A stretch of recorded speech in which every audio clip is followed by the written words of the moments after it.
Hey everybody, and welcome to Inferno Cast, episode 63. I am Fox, host of the podcast on YouTube's Inferno Fox Gaming channel, where Inferno Fox Gaming has RPGs, Nintendo, retro gaming, and more. You can find the Inferno Cast on YouTube, Apple Podcasts, Spotify, Amazon Music, and more as well. Joining me tonight is our fantastic cast and crew.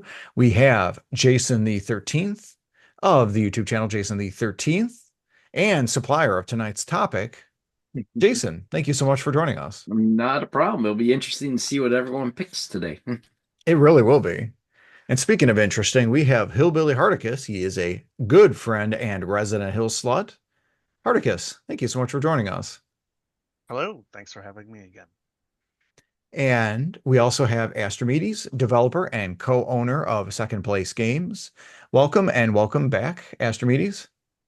Happy to be here. A brief break in my work schedule, stealing my personal time. And we also have Jamie Owls 87, my partner and partner in crime. Jamie Owls, thank you for joining. Thank you for having me, as always. And we also have Stormrosesky of the Twitch and YouTube channels of Stormrosesky. Storm, thank you so much for joining. It's a pleasure to be here, as always. And last and definitely not least, we have Simbu Darkfang, host of live streaming video games gameplay on the Scurryface channel on Twitch. The SFWF in particular returns November 10th. Make sure to check that out on Scurryface. Links in the description below. On November 17th at 6 p.m., special event with Scurryface you'll want to make sure you check out. And gentle reminder that Simbu is the best player at Fork Knife. There will be no debate. Simbu, thank you so much for joining us. I'll debate that. So will I. Oh, so we're gonna have a grand debate, 3-on-1. All right, all right, but that's not tonight's topic. That is not tonight's topic. Pre-discussion topic before getting into that. We are celebrating the election day here in the grand United States of America. So it had me wonder if the universe of video games had an elected leader, which video game character are you electing said leader? And I'm going to steal the first answer. My guess or my choice would be Solid Snake from the Metal Gear Solid series, because he's hero enough to be a hero and know right from wrong, but he's not so much anti-hero, but he's been through stuff. He's seen some things and he knows how to be able to lay the law down if need be. So I'm going to say Solid Snake. Jason the 13th, who are you electing the leader of the video game universe? Well, I wasn't expecting that answer from you for that one. Now, if my brother was here, that would have been like his answer. But I don't actually know. My top choices would have been like somebody who's already ruling, that wants to take care of all the little maybe toads around everything, and Oh, Bowser then. Okay. yeah, Bowser would be the fun one. But if you want the good one, you'd go with Peach. Okay. I could see that. But yep, I was going Mario on this one. Storm, how about you? What uh video game character is being elected the leader of the video game universe? It would be Mario. Not Tom Ooh. Nook. No, no, fuck Tom Nook. No. Yeah. Mario's a good leader. And well, maybe Mario would need Mario and his vice president to be Luigi because Mario would be lost without his brother. So Yes, you would. those pair would have to be together. So And maybe that is a gentle reminder. Their newest game is coming out in 2 days. The Mario and Luigi Brothership. I'm looking see. forward to that. Yes, that will be fun. But maybe, Luigi is president, Mario's vice president. There we go. Well, that makes me happy. Astromedes, how about you? Which video game character is being elected the president of the video game universe? I would say Elder Irudad from Caves of Cud, because I like his policies on sustainable water vine farming. They've served the villagers of Joppa well. He's created tons of jobs, sending adventurers on quests to discover what's eating the water vine. None of them have come back, but I don't think that's his fault. And I believe his policies are superior to Yashreg, the legendary pig farmer. There you go. Nice. You don't have my vote. I'm still sticking with Solid Snake, but you make a compelling argument, and I respect that, sir. And Simbu, how about you? What video game character are you electing the president of the video game universe? Boy. Yeah. I'm going with the elder Kratos, not Kratos from the original series, not Kratos from the 2018 God of War. I'm going with the Kratos from Ragnarok.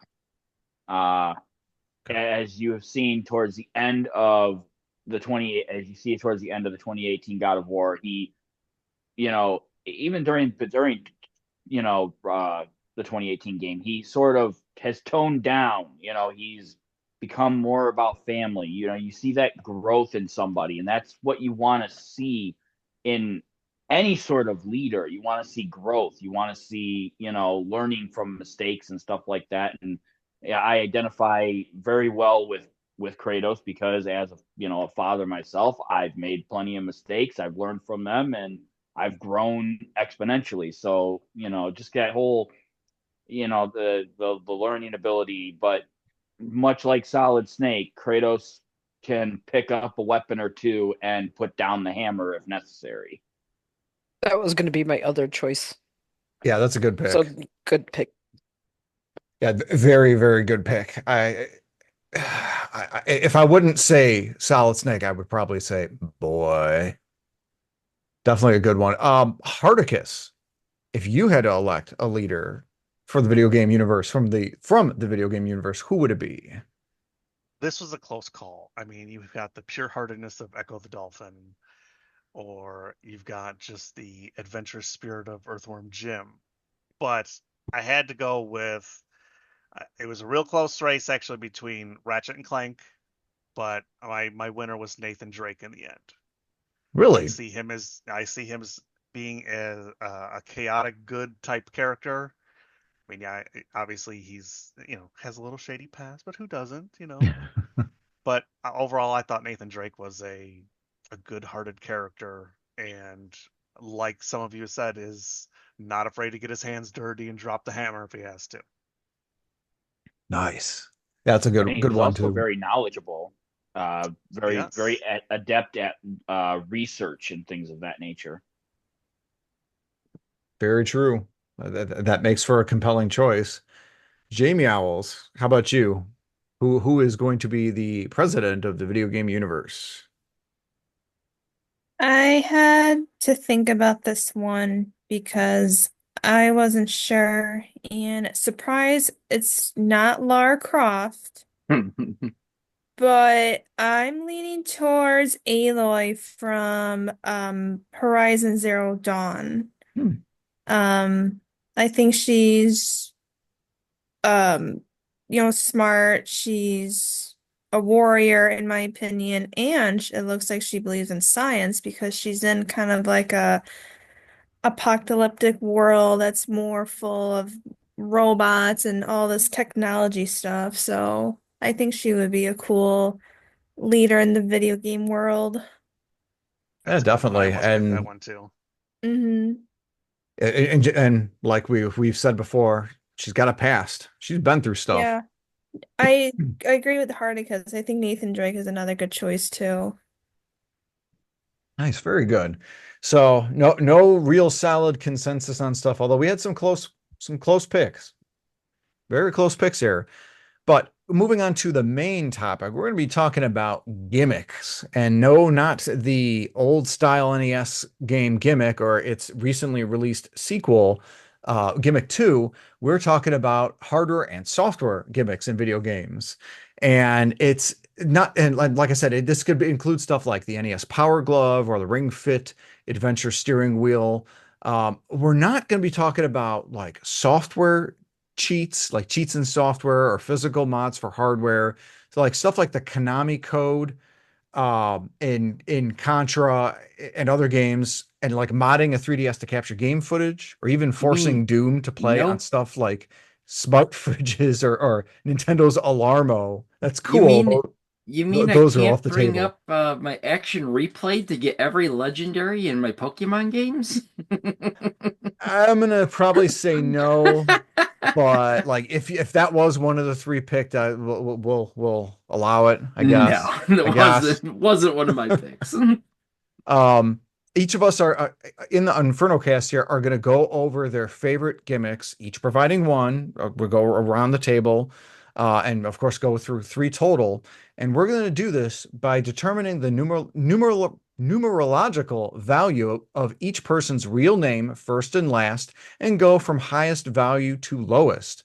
Therefore, it goes Stormrosesky, myself, Jamie Owls, Astrimedes, Hardicus, Jason the 13th, and Simbu. That's the order. How did I come up with that order? Google numerological value of names. That's how I came up with it. So You didn't use my full name, did you? I did. I actually did. The Wow. seven Okay. letters of your first full name. Okay. How Okay. about mine?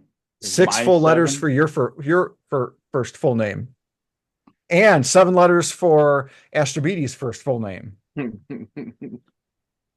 Sorry, Jason. I could only use your standard name. I couldn't use the demon who is unbound to thee. Sorry. Yeah. So Storm, what is your first favorite video game gimmick? That would be the ability to cross-platform.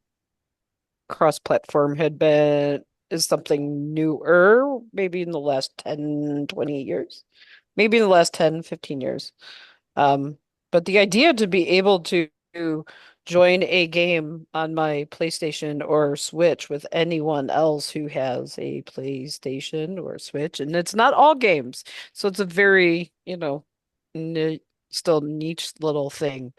Um, yeah, enjoy being, the fact that we could all get on like Fall Guys or Fortnite and be able to play, even though we have different gaming consoles, is very, very cool. And especially coming from the age of not being able to do that. Like, I can't, you know, back in the 90s when Super Nintendo first came out, could not imagine ever being able to play a game with someone who had a PlayStation or a Genesis or, at that time. So definitely cross-platforming has added some value to gaming for me.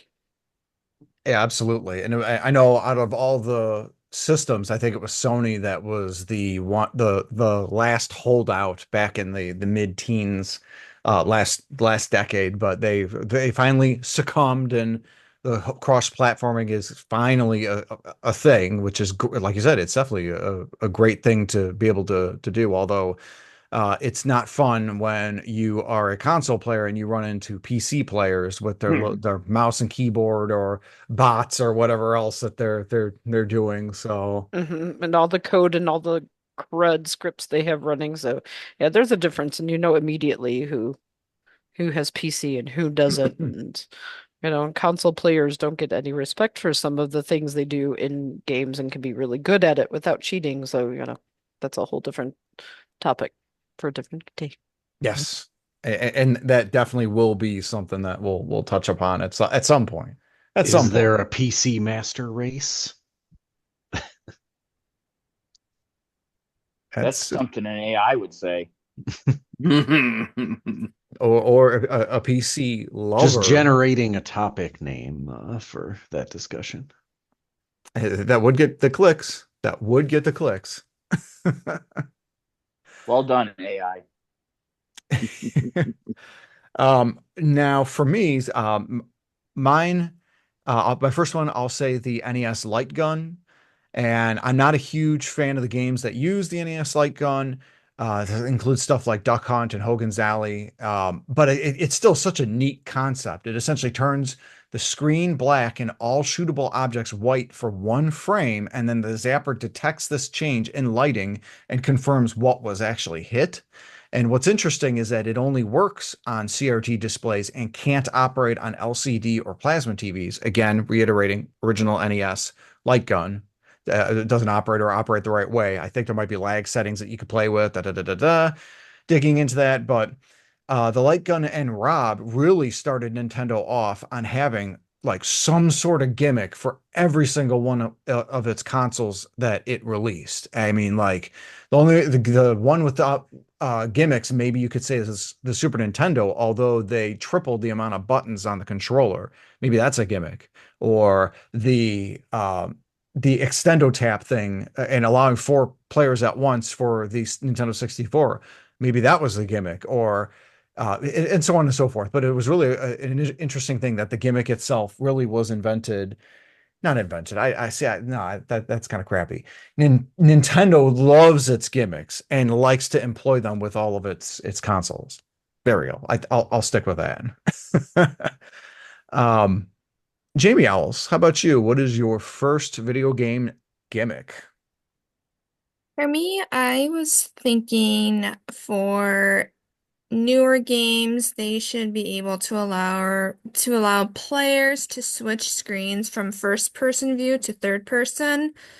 So let's say I'm playing a Resident Evil game, and if I wanted to have a third person view where I could see my character, but then I didn't like it, I could just have the option to go into the settings and just switch it to first person view to where I could look to where it looks like I'm looking through the eyes of the character and have more of like room to see everything and look around, get more of a fuller experience. Um, but yeah, that'd be my number one gimmick. That's cool. Yeah, that's a good idea. And it's nice that Resident Evil 8 did that. Yeah, and Where seven.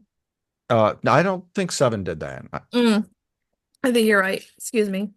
But yeah, it's definitely a cool ability to be able to have, especially if you're one of my good buddies, gets real severe motion sickness with games like Doom. So it would be really great to have that to be able to avoid, the different movement patterns and everything like that. So, Astrimedes, what is one of your first gimmick that you got?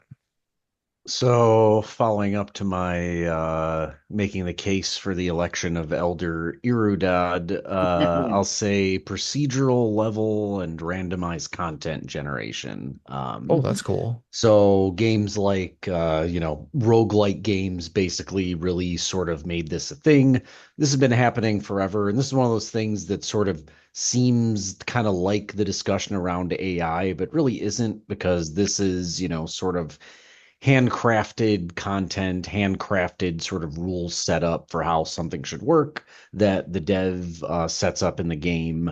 It sort of puts together, and the game randomly assembles it, and it ideally makes something kind of interesting out of that for the player, so that it guarantees they don't have kind of the same experience every time they play it. And one thing Caves of Cud, which I think the 1.0 release, this is a Steam PC game. It's a turn-based traditional roguelike, very kind of weird. But an interesting thing it does with this is it randomly generates like a world history series of events. So like there's these sort of sultans that were the important leaders in like its world history, and it makes a series of world events, including like factions sort of liking and not liking each other because of actions that occurred in those events, that actually creates the world theoretically that you see in the game. So as you go through the game, you see tidbits of world history and stuff, and it draws on this like generated world history, which it actually uses to do things like set the factions of who kind of lives in a certain area, what kinds of towns are in certain areas, and and that whole sort of thing. It's an interesting combination of like a bunch of handcrafted content in Caves of Cud, because there is a lot of handcrafted content with a lot of good random generation kind of inserted into it in a good like mechanical way. So, but larger point being the procedural content generation, when done well, it was a really kind of powerful gimmick for games in general. Yeah, it's definitely cool to see how far that's come from its early days with PC gaming and everything like that. It's cool that it's not just, the dungeon thing, but the whole like story and procedure and everything. And I think that's pretty neat. Um, but Hardicus, what is your first video game gimmick? My first one, I'm not really sure it's much of a gimmick, but it's something that I think is close enough that might be considered it, and that is like game demos. I remember when I was younger that you could always especially when the CD era kind of came around with PS1 or PC games, you could get a demo of most games and try them out and play them. And nowadays it's like one out of every 30 games it seems like has a demo. I know the whole early access thing on Steam kind of acts that way, but that's 99% of those you have to pay for. So I don't really consider that a demo. But that was, for me, growing up in, like I said, the earlier gaming eras, was such a big thing for, okay, am I gonna like this game? Was this, is this a steaming pile of crap? Like, I just think that is such a lost piece of gaming that I really wish would come back, especially with everything being digital nowadays, with them pushing everything digital. There should be no problem having a introductory demo for most games out there nowadays. If you've been paying any attention to the Steam Next Fest, that's actually what I really like about it. Every Steam Next Fest now, a huge like batch of game demos all come out. All the games that are featured have to feature a demo, seems to be the deal with it. Nice. Yeah, I've actually played like one or two demos this last week for games coming out on Steam, and it's really helped me get an idea of like, not just seeing a little bit of pre-picked gameplay that they've released in the trailer or anything like that. Getting that hands-on experience, I think, is such a big part of gaming.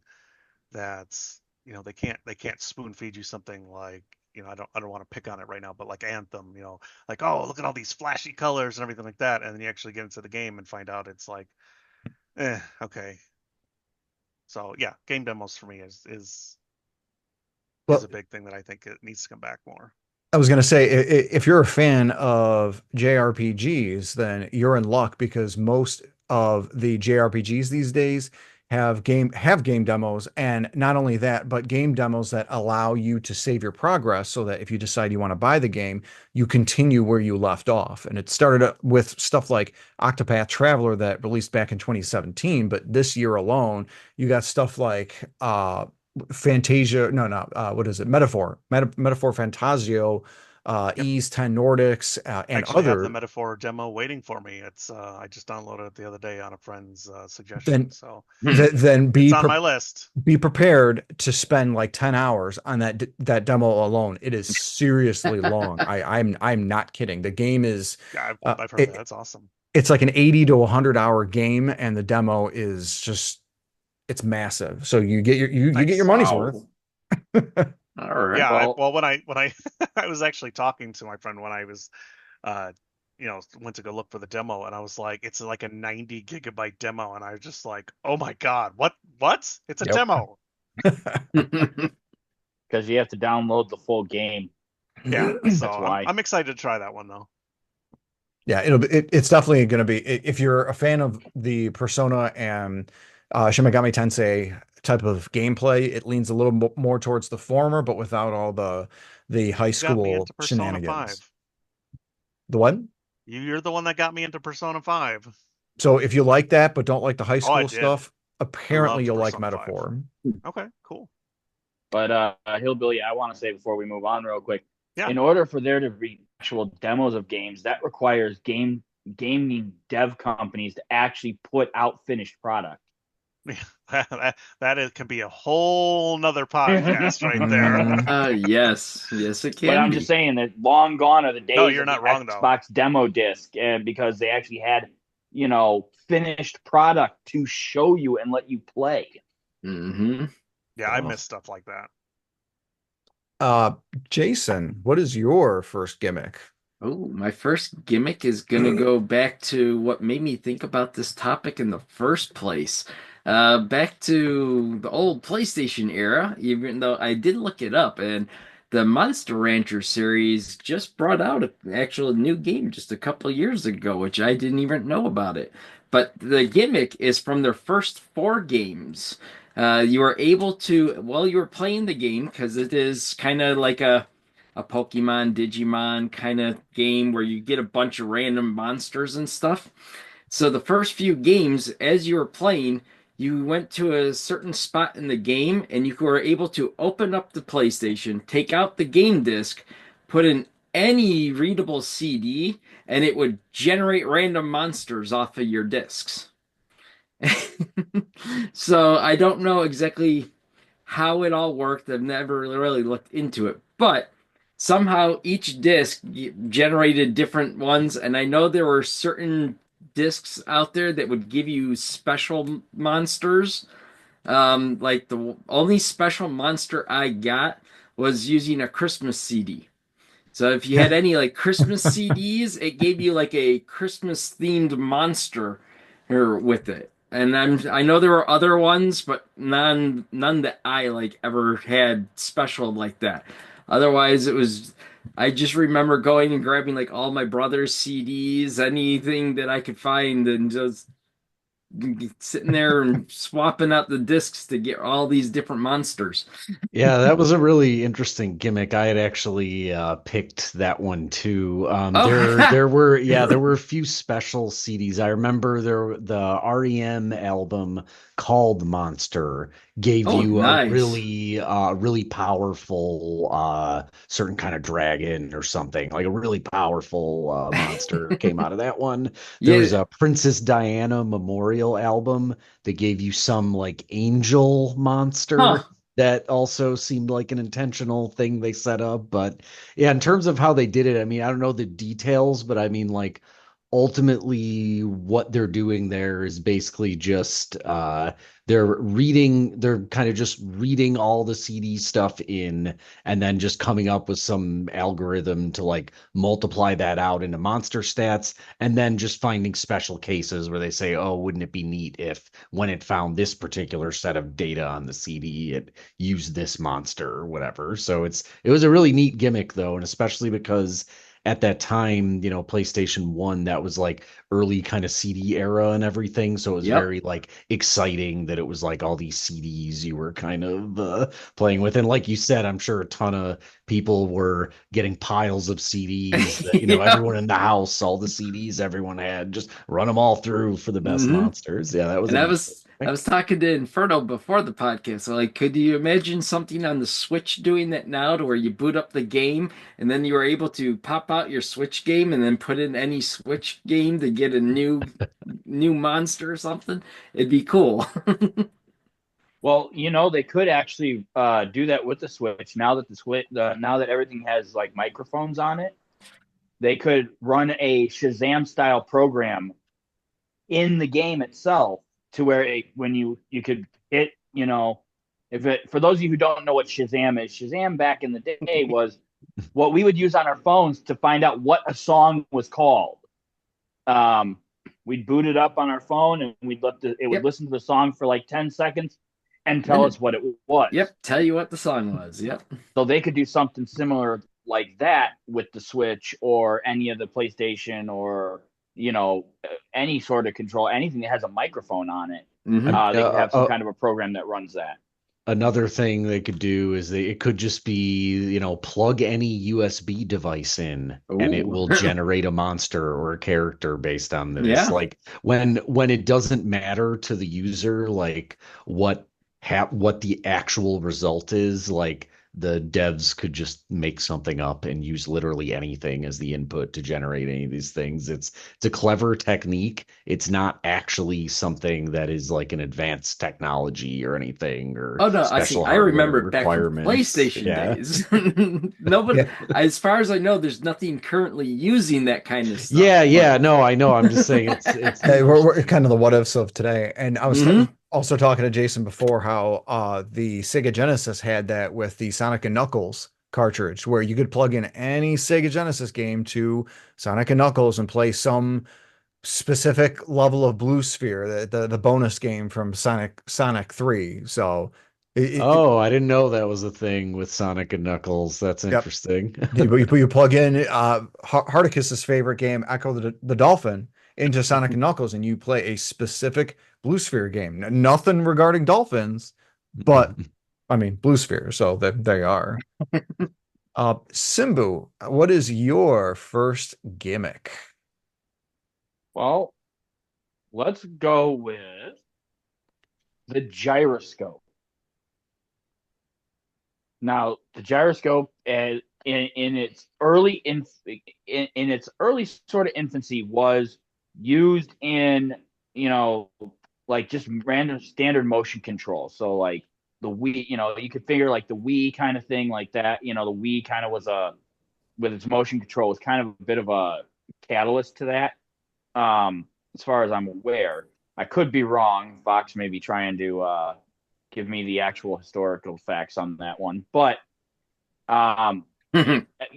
going forward with like again with the gyroscope and controllers, games such as one of my favorites of all time, Until Dawn, with the Don't Move, where they use the light bar to track it. That's a gyroscopic technology. Now you have flight controls can be used gyroscope style, and everything and things like that. So it adds.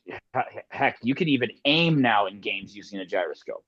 So it adds that level of motion to, let's say, a console like the Xbox or a console like the PlayStation that doesn't gimmick you to get up and really move, but it adds something a little different, something gives you using more muscles than just your thumbs. Yeah, and it's a lot of people really stand by the gyroscopic way of aiming on games. I personally don't like that. I'm not a huge fan because I don't know what it is with me personally being able to aim, not being able to aim with the gyroscope, but it's a preferred way of playing for a lot of people on shooters, especially stuff like Splatoon and other games like that. So that's a good Yeah, one. you won't catch me using a gyroscope, but like I said, for aiming. But like I said, with the game Until Dawn, tracking the light bar via the gyroscope and the PS4 DualShock controller. So It's a neat thing. It's definitely a neat thing and a neat technology. Storm, what is your second gimmick? The use of wireless controllers. Because for the longest time, especially growing up with Atari and Super Nintendo and all of those, you had to have everything wired. Even the Switch. Well, no, the Switch has some wireless, but it is nice being able to move around with your controller and not have to be right up on the console, or if you get too excited and you pull the console with you, to the ground, or as I've done to my Switch when I've been connected to it. So it's kind of nice having that freedom. So that is a really, really, really handy technology, the wireless controllers. I mean, you didn't like the few little systems that had the extended wires, so you didn't have to worry about that. I Yeah. think GameCube was the first one where I actually had a few of those extensions to that way you weren't right up next to the system. See, I didn't have a GameCube, so And I funny don't enough, know. the GameCube was also one of the ones that had a first party wireless controller, that being Yes, the but it took Wavebird. me longer to get that than it did the extended cords. But man, it was really such a nice wireless controller. It Mine still was. works to this day. That's awesome. Mhm. Yeah, it's a good one because then it can just, move around and be able to control my mute button through the PlayStation remote and all of that stuff, which I'm really great at using. So Something about Now, Nintendo consoles. There's always someone's room full of like 25 different controllers, right? various technologies, and sometimes working status. It's kind of like the rooms and closets being full of Rock Band controllers. That was a mess in the corner, I always remember. Yeah. trying to find places to put those Mhm. stupid things. Yes. Gosh. And the drum set, it Oh my needed its gosh. own little area. So, but having that all wireless would be awesome because that was a mess to get everything all plugged in at once. But definitely the wireless controllers. Yeah, and my second gimmick is going to be simply backwards compatibility. And it's one thing I love about the PS5 is that it's 99.9% backwards compatible with the entire PS4 library. One of the first consoles that had backwards compatibility was the Atari 7800, and so it could play all Atari 2600 games that had come out, which was a real boon because a lot of people had a lot of those frickin' cartridges hanging around. The Sega Genesis actually already also had this with Sega Master System. I'm sorry, Sega Master System games. Don't know if you ever had any Sega Master System games, but you could play them in your Genesis. The first Nintendo console that had this, sadly, was the Game Boy Color. It could play standard Game Boy games, and later Nintendo handhelds would continue this trend with Game Boy Advance playing Game Boy and Color games, DS playing Game Boy Advance, 3DS playing DS, and that's where the handhelds would stop. The Wii, at least the first iteration, could play GameCube games, and the Wii U could play the Wii games, but then it's like they only allow the last generation, and that's it. Now, obviously, the PS3 could do the PS1, and the first iteration of the PS3 could do the PS2. And let's not forget the awesomeness that is Xbox, because the Xbox Series can play OG Xbox games. Not all of them, not, and it's only a small percentage, but it can still do some of them, as well as a slightly bigger library with the 360, and then an even larger one for the Xbox One.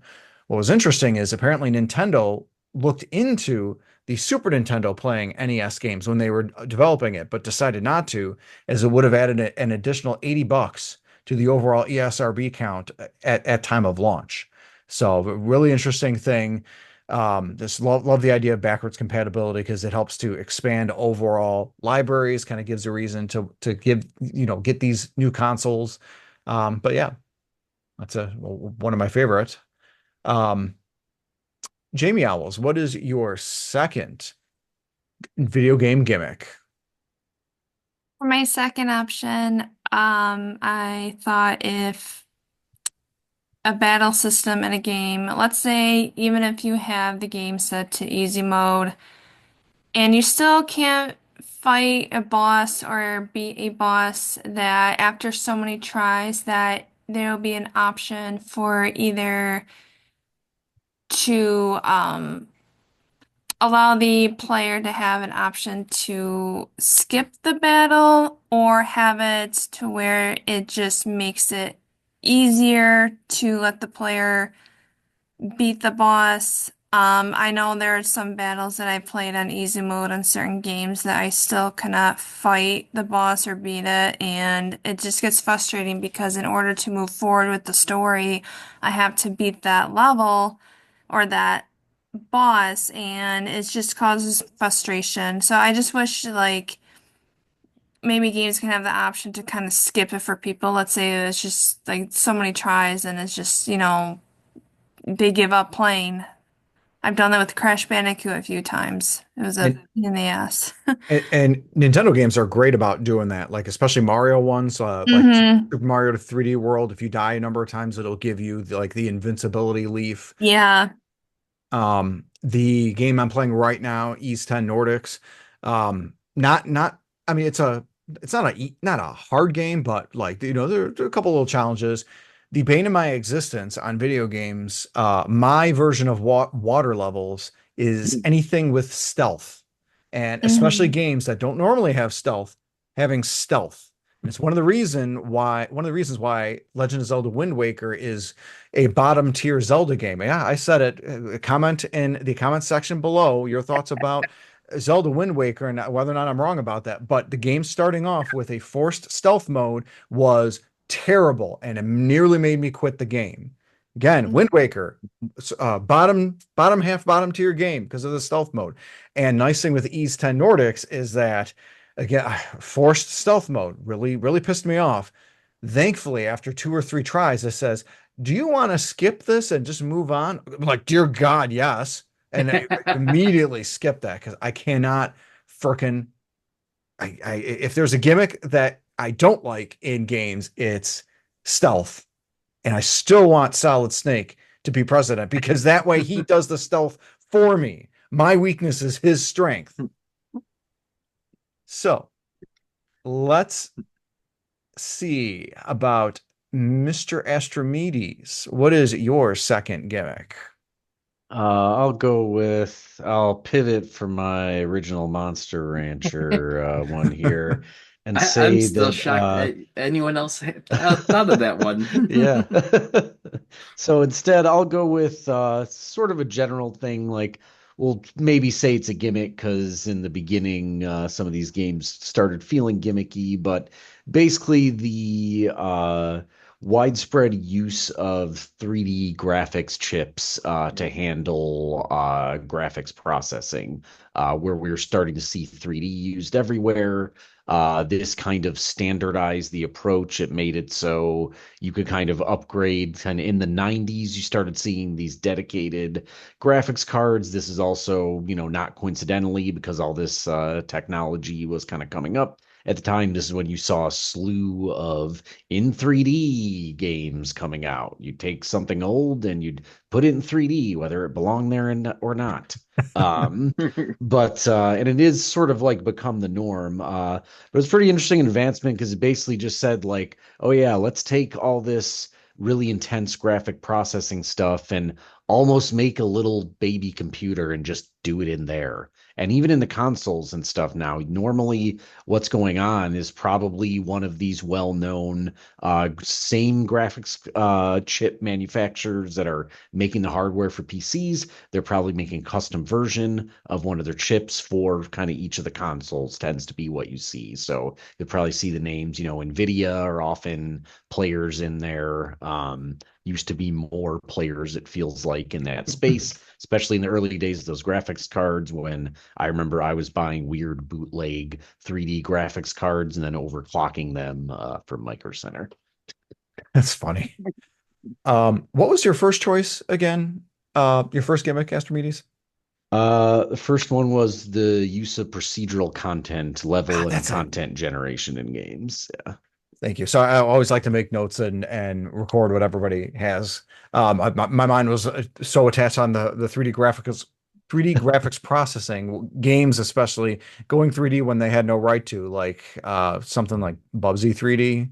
There's so And many we could think of. We could probably spend more than the length of an entire episode just listing games that went to 3D that shouldn't have. yeah, yeah. as well as terrible 3D gimmicks in Hollywood cinema. Yeah, I mean CGI graphics, and yeah, it's probably similar time period where you might see some of the more offensive visual effects going on too. Oh gosh. Hardicus, what is your second gimmick? My second one, and this may be a little controversial because some people hate them, some people love them, but QuickTime events. I always Oh, thought they were, and if they're well implemented, I should clarify, well implemented QuickTime events can be awesome. Spider-Man, I think, was it Tomb Raider, was it even Uncharted. Uncharted? Like those have well implemented QuickTime events, in my opinion. But they can also totally mess up a game if they're not implemented well, or the timing is just too tight on them. So it's a simple one, but QuickTime events, I enjoy them if they're implemented well and hate them if they're not. Yeah, I hate them when they're not, and I think they're lazy when they are. That's just my own opinion. There could be a better way of expressing something like that than just hit X, hit square, hit triangle. And I apologize. I do think it's a good one. I'm just thinking of a game like Final Fantasy 16 where its QTEs are numerous, especially in the ridiculous kaiju battles. Yeah, yeah, bad taste in my mouth. But I can appreciate your opinion for what it is, even if I don't agree to it. And speaking, I don't know why you keep playing games past Final Fantasy X. I've told you, we've had this conversation so many times. It's foolish.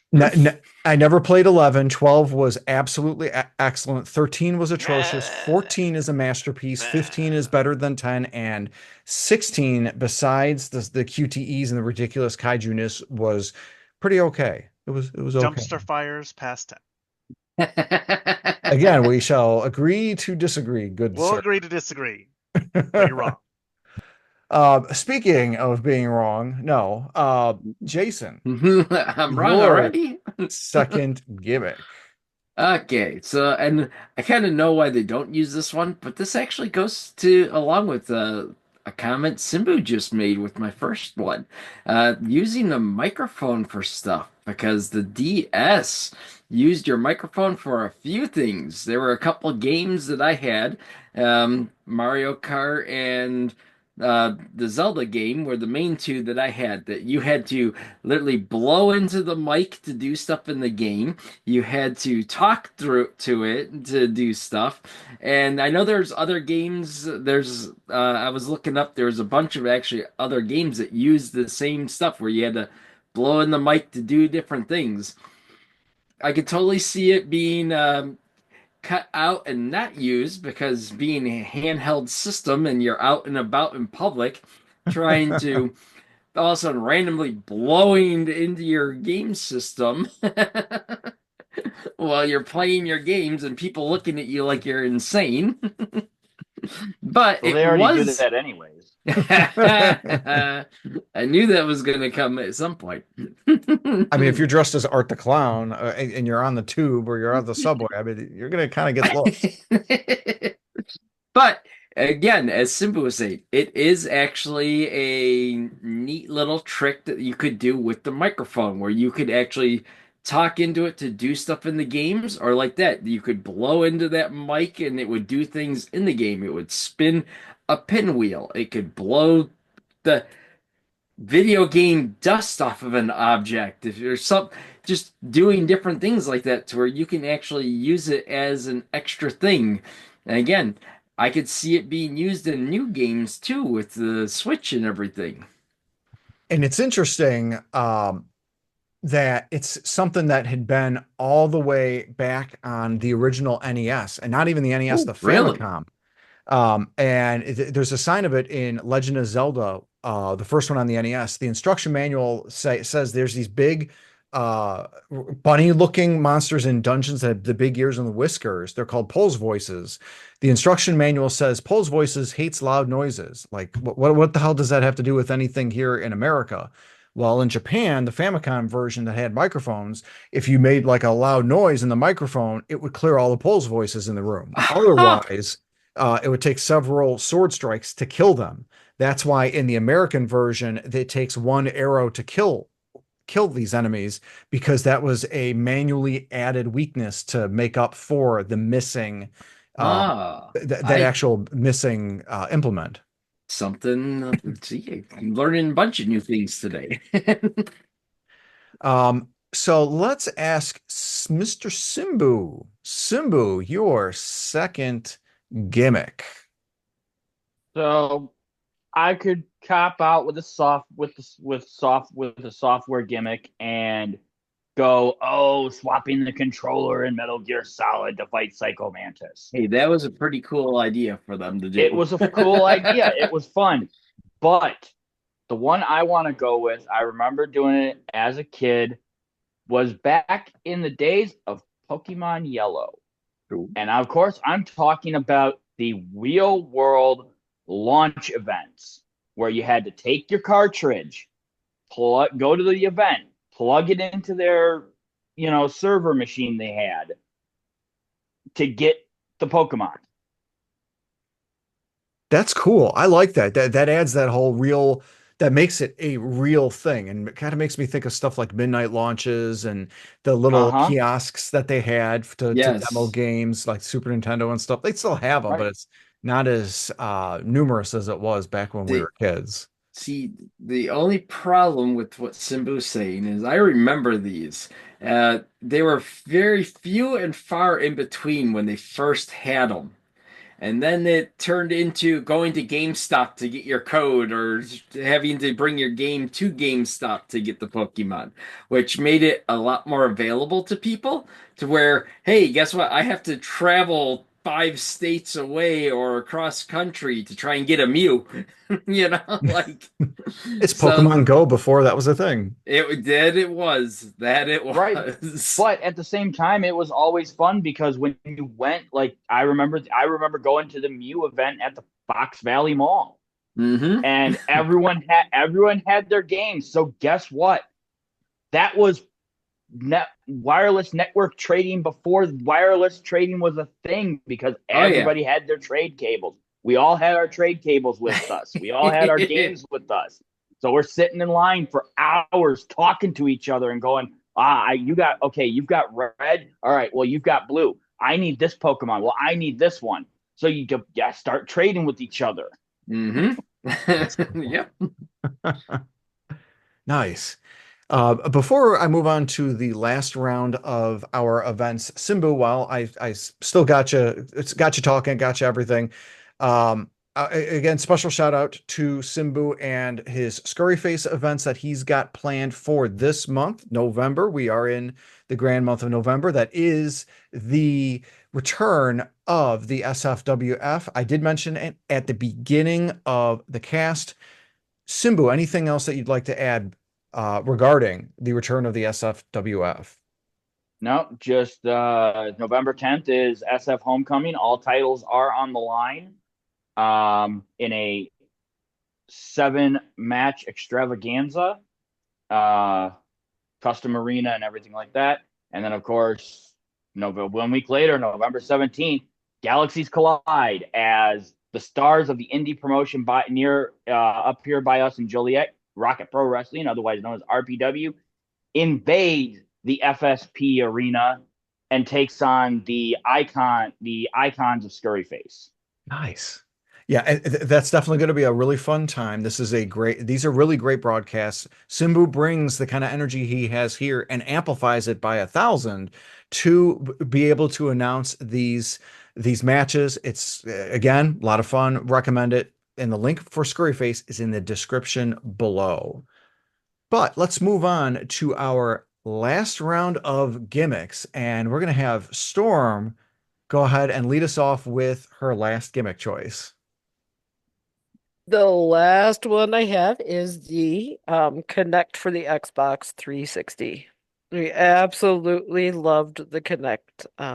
Did a lot of Dance Central on it, and there were some other fun games, but definitely used a lot of Dance Central. One of my favorite memories with the video game is watching a friend of ours who's also a deaf actor, Robert DeMeo, do it dance on Dance Central to Rihanna's Pond Day replay and beat all of our scores. So that was it was so much fun. Um, I definitely did enjoy that system and being able to, work out, I'm air quoting, work out and dance with a video game. And part of my loving the 360 was getting achievements. So I liked unlocking achievements for that. Most definitely until it was popular and then it kind of fell off. So, while it was out and popular, it was a lot of fun. And Yeah, we sold our 360 a couple of years ago so I could get the Switch. I don't regret it, but because our 360 started acting up. But yeah, while we had it and played with the Connect, it was fun. Yeah, it's I really feel like Dance Central was like the only like the best game for that system. For the Kinect, a lot of the others really weren't as great. I'm getting a look from Simbu. Simbu, I'm gonna call I'm gonna call you on that one, and I'm gonna give you Rise of Nightmares for the Kinect. I've never heard of that. Rise of First Nightmare. person horror game uses nothing but the Kinect. Move forward, you had to step forward. Move back, you had to step backwards. To move and turn, you had to actually physically turn and move your body and everything Hmm. like that. So you swinging, attacking, all with your arms and everything like that. Could get a little bit, you know. The Hmm. problem is you can get a little excited. So, and I know I'm sure with the dance games too. You move too fast and it doesn't register it Right. properly. But that was just an overall connect problem. Yes. Um, but if you wanted a horror experience that really got your heart racing and your blood pumping and you get you sweating, Rise of Nightmares would have done it. Oh, that's a good one. I think after this, I'm gonna look into some gameplay for that on YouTube. Good suggestion, Simbu. I think what some of my favorite memories with the Connect were with Dance Central. Like when Jamie and Owls and I were first dating, we would just play that together and have a lot of fun. Before that, I remember my ex really got into it, and I one of my favorite memories with that is just totally pissing her off by gold starring the hardest song in the game on the hardest difficulty and knocking out all of her scores. And it's like, equal opportunity player. Maybe it's a game that leans a little heavily on the female equation, but I'm all about the equal opportunity. I am happy. I'm happy to uh, not knock off some skills, join in on that particular fun. And honestly, some of the songs were fun to play, although it felt like I was learning like a cheer routine. I never really got Fortnite into Festival. cheer. That's all I got to say. Fortnite Festival. Yeah, you got the Fortnite Festival.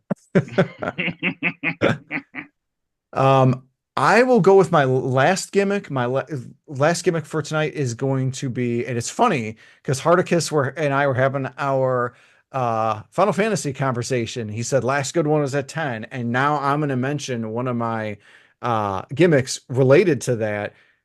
It is the active time battle system. And going software for this one. And what better than my favorite series, Final Fantasy? Active Time Battle, or ATB, debuted on the fourth entry in the series, and it ran from that game through the ninth, as well as in Chrono Trigger. Before that, games kind of ran like Dragon Quest, where players pick their turns, and then once they pick their turns, turn order is determined by both enemy and player speed stats, and that determines who attacks and does their stuff.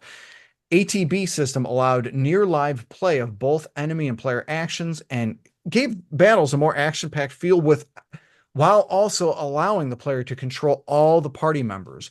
One of my gripes with RPGs nowadays, and it's more specifically with action ones, is that you only control one person and AI controls the other two or the other three or the other five. And there's that level of immersion and strategy is really lost, especially like I love Xenoblade 3 on the Switch, but there's six people on the field. You only control one.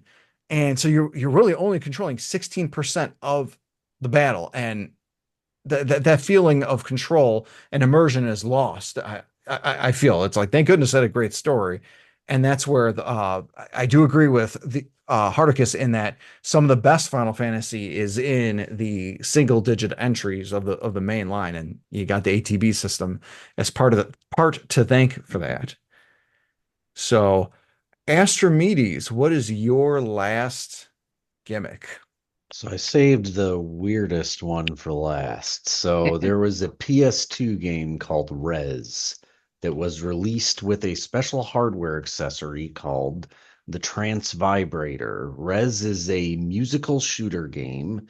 The player's shots contribute to the melody, And the developers said they wanted the game to be a kind of synesthetic sensory experience. They felt they couldn't do enough with purely the controllers vibration, and they wanted a dedicated hardware accessory to kind of follow along with the music and kind of contribute and play along with the controller also. So the company says it isn't what it sounds like. Maybe it is. Individual players have said it definitely can be, though. Astrimedes spent many a night using that particular piece of hardware. I never played it actually, but I was always fascinated by the existence of Res. For some reason, it was always on my radar because I think on like a serious note, it's just kind of interesting that the developers with a time when they can make such a weirdly dedicated piece of hardware to go along with just one game for kind of just a specific purpose like this. It's funny, I was a big Amplitude fan for the PS2. I'm surprised you didn't recommend that to me, or maybe you did, and I just totally forgot about I it. never actually played it. Like I said, it's just something I was like aware of. It's something that I think I always kind of did mean to check out because I do like very uh very kind of trancy shootery kind of games sometimes, Like whatever. Thumper. But yeah, well, I wanted to like Thumper, but in the end I hate Thumper because it's too hard or I'm too stupid. So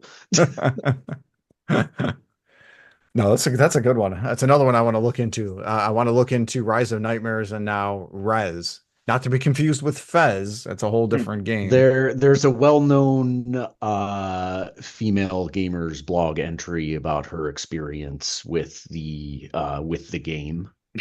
If anyone is interested. Nothing And Astrimedes pornographic. watched all 16 hours of it. Oh no. It's nothing, it's not pornographic. Nothing I'm saying is pornography. Oh, that's too funny. Hardicus, what is your third gimmick? My third one is, and I don't know what other games would call it, but so I'm going with my World of Warcraft experience here, and that is transmog. Being able to and I don't know how many single player games would probably just be like changing your skin or whatnot, but in an MMO where you've got like 18 pieces of gear allowing you to completely change the look of it without changing the stats, and so you don't look like a damn clown running around. You can actually have your own personalized outfits from gear you've collected over the years. Like World of Warcraft specifically is basically, if my character is can wear leather armor, so every piece of leather armor that I've collected over the years has gone into this transmog database.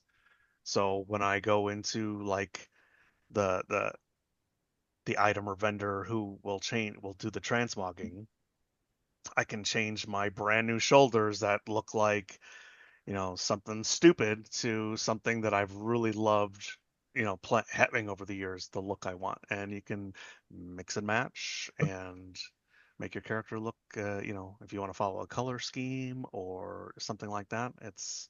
I think that is probably one of my favorite type of additions to games like that, especially like MMO type games. More games need that. Yeah. Yeah, I agree. Even just simple recolorings, I think, would help a lot of games. Because and I really like, and we could get on to a whole nother podcast about this topic too, but like, some of the skins that they either give you or nowadays sell you are just not very good.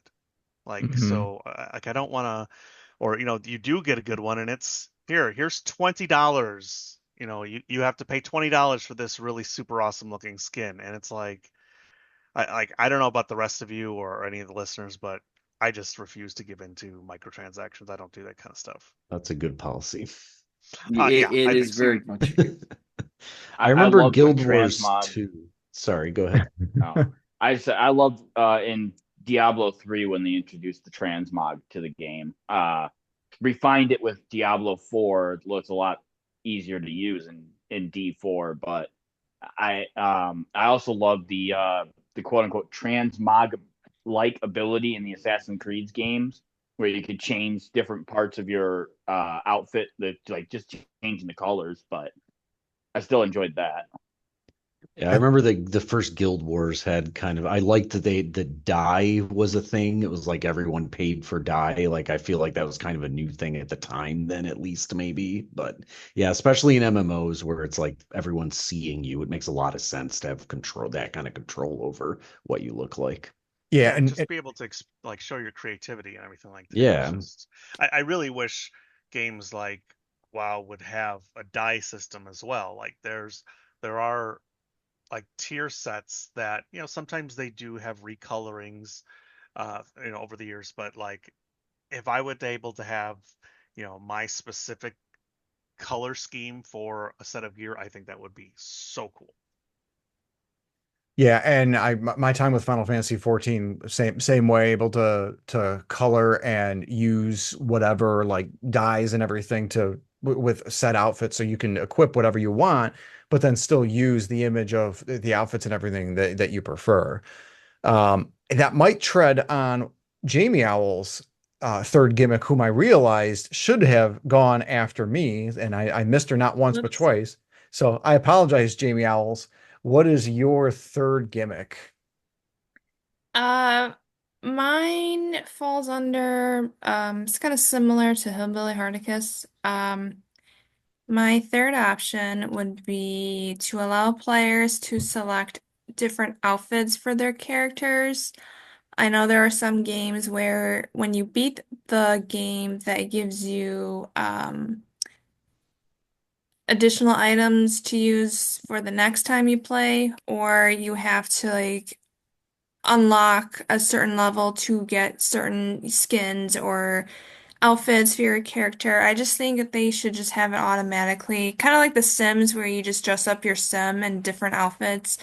Um, Goes to show that I like fashion, so I like to dress up my character. So if I were to want to play, I want to be able to pick like what armor or outfit I want them to have playing. Nice. That's a good one. Brief interruption for a live news update. It was just announced minutes ago that the Switch successor will be 100% compatible with all current Nintendo Switch games. So Yay! it's not That's cool. stated when it's coming out or anything like that, but the literal president apparently just tweeted in Japanese minutes ago that that's going to be a thing. So you got to switch. Nice. You got a Switch library. It's going to grow and work with the new That's good. Switch. If you're interested, if you have bought things digitally, that will all also transfer to the new Switch system. That was my Nice. next Good day for question. Are they Switch going to fans. screw you on the digital stuff again? That would be very unwise. I'm gonna go forward with backwards compatibility, but not for the digital stuff. That would really be Yep. asking for trouble. I think Nintendo's stock prices would plummet if they did that caveat right there. Yeah, better to not do backwards compatibility at all if they were gonna do that. Yep. And fortunately, if you've registered for the Nintendo account, that means everything goes with the new system. So if you have the Nintendo account, that also means you have Nintendo Music. And I do agree with some of the pundits that all of this said, I see a price increase coming for the overall Nintendo NSO account system. I see it coming, but we'll jump off that bridge when we come to it. But let's get back to gimmicks because we just had Jamie Owls. Hers was excellent. I the Xenoblade series, the first game was notorious in that cool thing is you get a new equip, it changes your overall appearance. The bad thing is that if you get like iron armor and it makes your character look like a dragon when it's supposed to, it doesn't really fit the overall motif. The newest iteration of it and all future entries allow you to change your look to whatever armor that you have already purchased. It's such a nice thing. It's a great ability to be able, and like I just finished the Trail series specifically the fourth entry, that's also like the same thing. You can get costumes and you can equip whatever costumes, although JRPG wise, it likes to go heavy with the scantily clad female version costumes, optional costumes, and yeah, I mean, if you like that, then you got it with the Trail series. So there you go. Um, Jason, your third gimmick, what is it? Oh, it's gonna be no, what do you call it? Well, I don't know what you call them. I was about to call them amiibos, but it's way before amiibos. And I know why that one failed too. Skylanders started it with all the little figures, and they had the game pads that you used for read all the figures. Disney Infinity, right? Yep. Yep, Infinity. They got into it for a little while, did that, and then after that, yeah, Nintendo took over and made amiibos out of it. So it started out as game pads that you plugged into your system, and as you set the figures on the gamepad, it read the chips inside it, and it spawned your character in the games. Disney Infinity did the exact same thing. They had their own style gamepad. And now Nintendo's got a itty bitty one in their controllers to read the amiibo chips. So, uh, again, I know why Skylanders and Disney Infinity stopped making them because any future games they have to make, they literally have to code every single character. And Skylanders put out way too many figures to be able to keep going and going and going.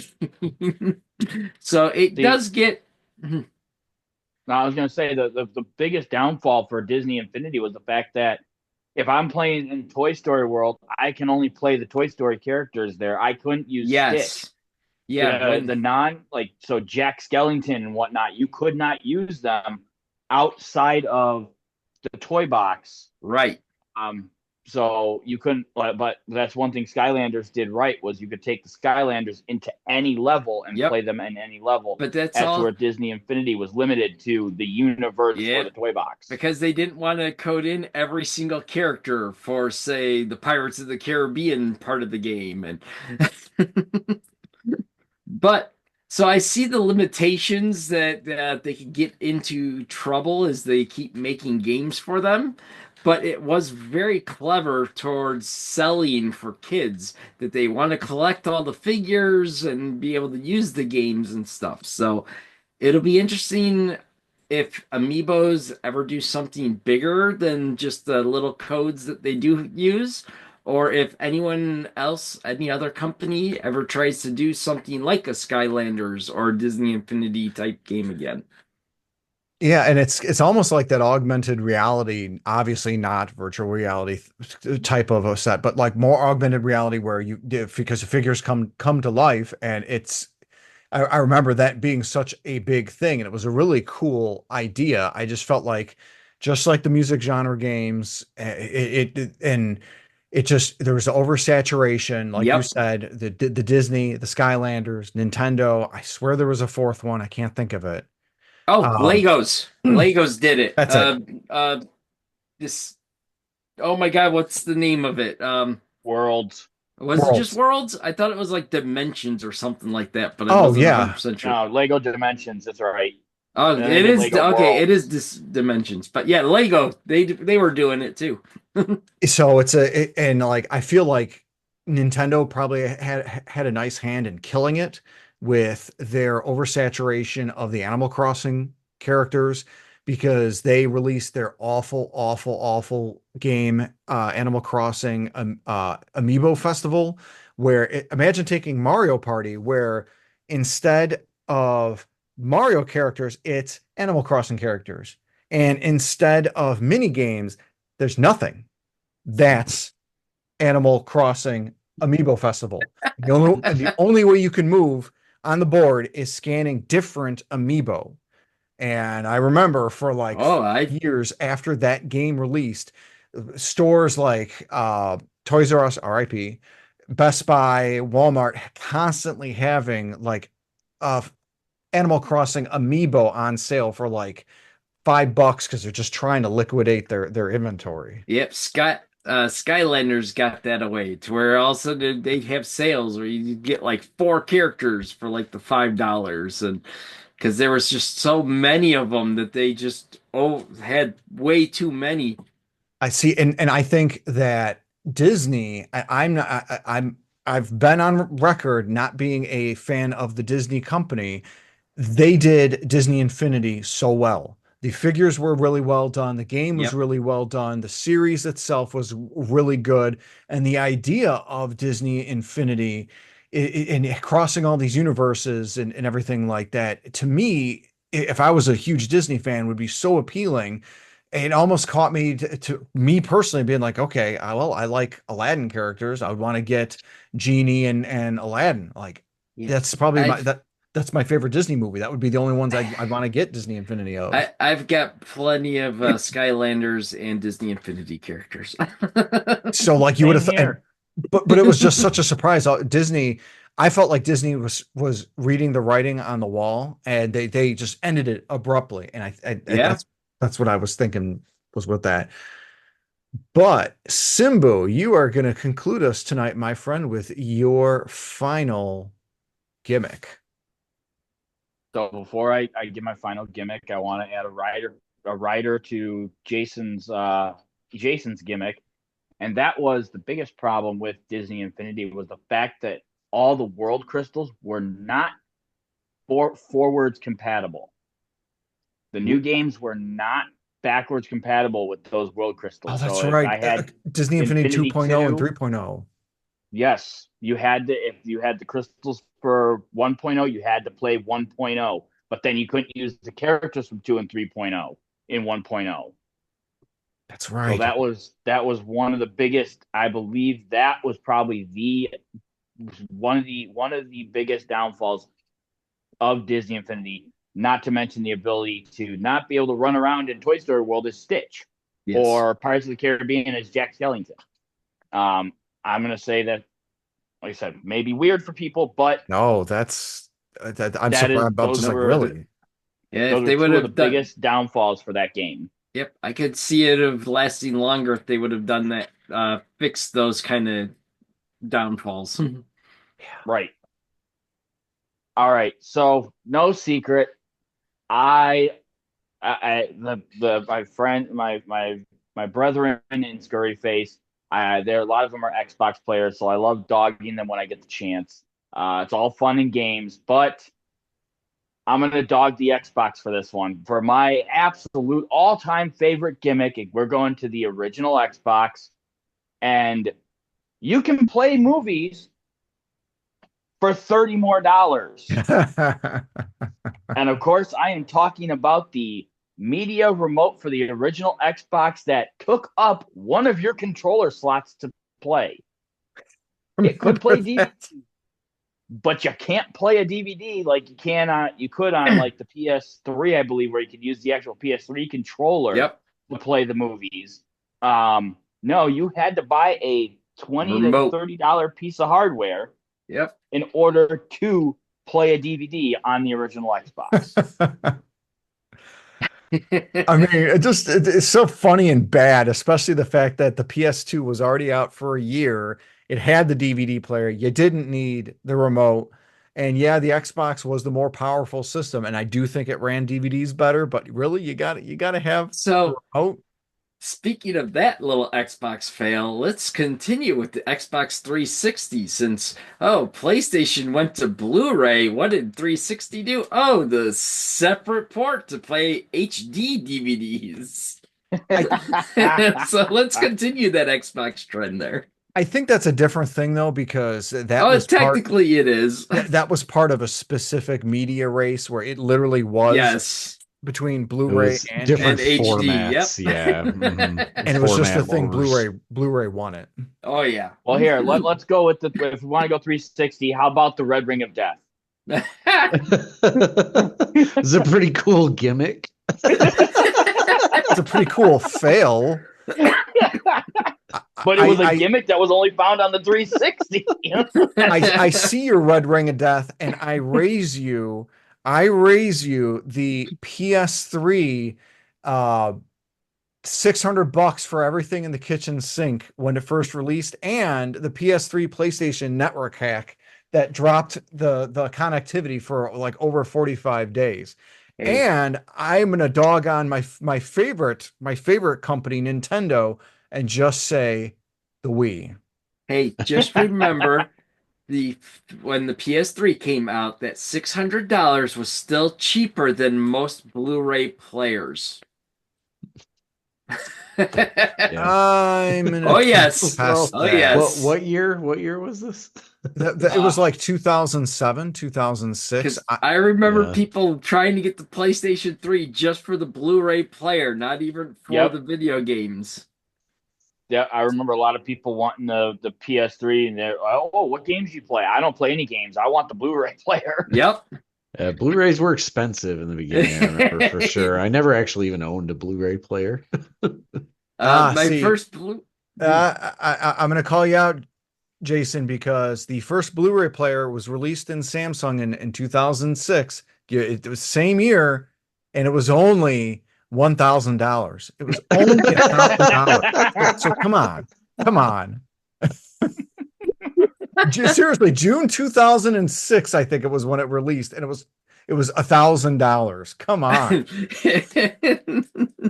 So 600 sounds pretty good. Yeah, we're exactly. gonna go with 600, and you can play PS1 and PS2 games. That goes to my second gimmick I liked: backwards compatibility. Yeah, but the PlayStation 3 screwed up, and their first gen system started failing with the backwards compatible stuff, which is why they took it away after the first gen of the PS3. And just overall costs. I think Oh, yeah. it helped to accelerate costs. I could even say, is beige, is the sixth generation all being in beige count as a gimmick? Oh wait, no, seventh generation, the PS3 It's going to be generation. in beige. Yeah, because the PS3 and Xbox 360 and Wii generation is known as the beige generation. If you look back in a lot of the games, it all had that brownish, beigeish, sepia tone look to it. Okay, I see where this is going with the beige now. So this is a future teaser to a video I've got coming out at some point soon that I made about the seventh generation. I think it was one of the most overrated ones, and we've got the rose-colored or beige-colored glasses for this generation. That's a hot take, if there ever was a hot take. But we've gone through our gimmicks and then some. Hopefully, let us know in the comment section below if you're watching us or listening on YouTube your favorite gimmicks or your reactions to our gimmicks, up to and including my thoughts on Legend of Zelda Wind Waker. Because if you played it, I know you got thoughts. And any parting shots I before think we go? did plenty of parting shots against Xbox there. Right across the bow. All right. Oh no, we sunk. I think we sunk them. we didn't sink them. They sunk themselves. So hashtag sorry, not sorry, Xbox fanboys. Hashtag always online. Yeah, that's a gimmick. That's a gimmick. Alrighty. So thank you so much to our fantastic cast and crew, and thank you our audience for having fun listening. And we will see you in 2 weeks.